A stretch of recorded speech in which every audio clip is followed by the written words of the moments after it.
So, I ended up having to get a room. Long story short, my chain lube decided to explode inside one of the panniers, and that was very problematic for me, staying in a campsite. So I was really just overwhelmed with it all and saw a vacancy sign sitting right glowing in front of my face as I was sitting there dealing with the chain lube, and so I booked the room. It just made sense.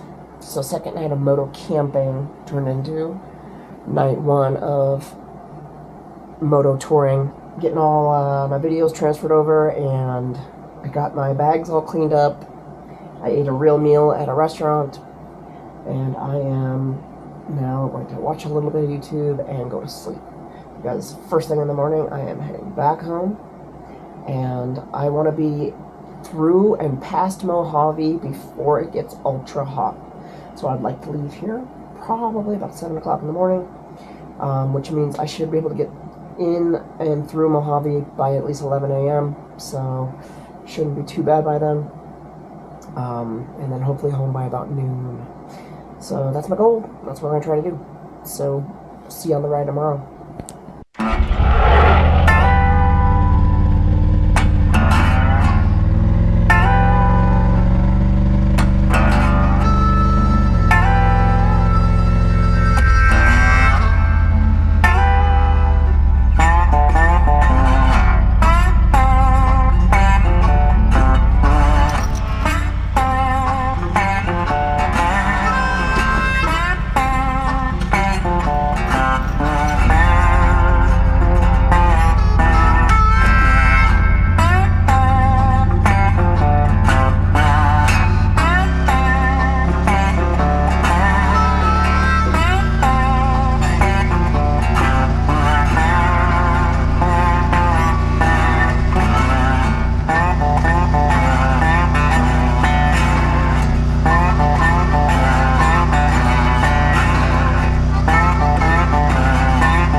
moonshine here.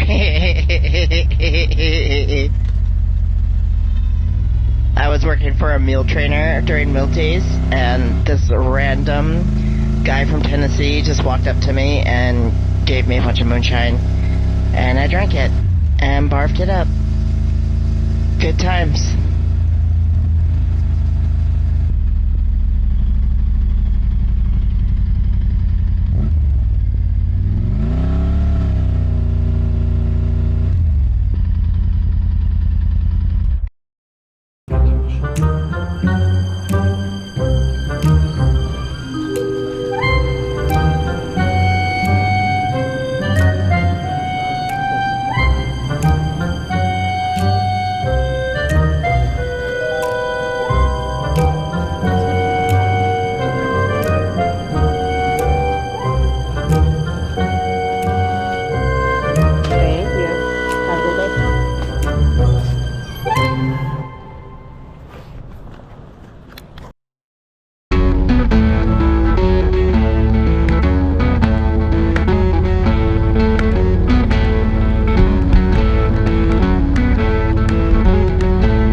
wind is out of control. We're gonna bring it down to 80. Get these sections where you get the embankments on both sides of the freeway and the wind just swirls inside of it, and you end up getting fucking hit by both sides of the wind. It's really crazy. Camera's about to die. I am about 40 minutes from my house, so I'm gonna wrap up this trip now while I have the cameras all running. So, trip was a great success. I didn't have any complications on the ride up or on the ride back so far. So 40 minutes to go. Not high-fiving anybody yet. The trip was really good until I got here. The wind is out of control right now. I mean, it's got to be at least 25 miles per hour. It doesn't seem like it when you look at the trees, but it's really influencing the bike, like, significantly. Day 2, I didn't end up camping at the campsite I had rented. I ended up getting a hotel room, which ended up being like a blessing in disguise. I really hated spending the extra money, wasting the money that I spent on the campsite, but I really, really needed the rest, and it was a good opportunity for me to just relax and, you know, recoup for the ride home. I can't wait to get home, get all this gear off the bike, get everything unpacked, have a little post-mortem, go through the gear, and, you know, segregate the stuff out that I absolutely did not use on this trip, and then that way I don't have to bring nearly as much stuff. I brought a lot of stuff that never came out of the panniers. On a moto trip, it was safe to have it, but at the same time, I ended up packing a whole lot of stuff I just didn't need, so that sucked. But all in all, and again, not high-fiving anybody because I'm not home yet, the trip up to this point was really, really good. I was lonely and sad at some points, thinking about my dad and stuff, but all in all, it was a good experience. I'm glad I did it. I'm so glad I got a chance to do this for my dad. It was his dream, and even though he didn't get to fulfill his dream, at least I got to fulfill it for him. I love you, Papa. I miss you, and I'm happy I did it. I wish you were here with me, though. It would have been so much better.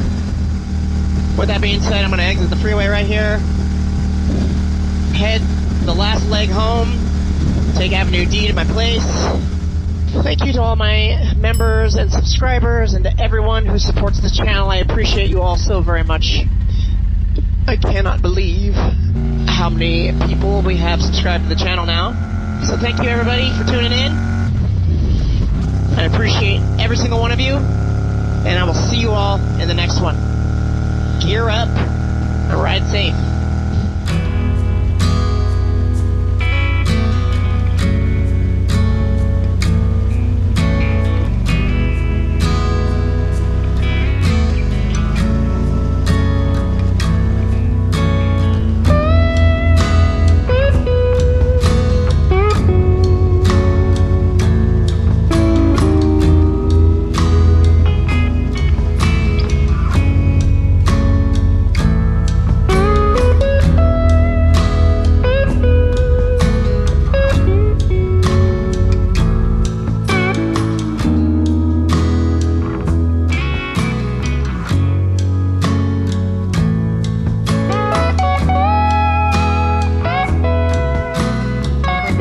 Special thanks to all my channel members.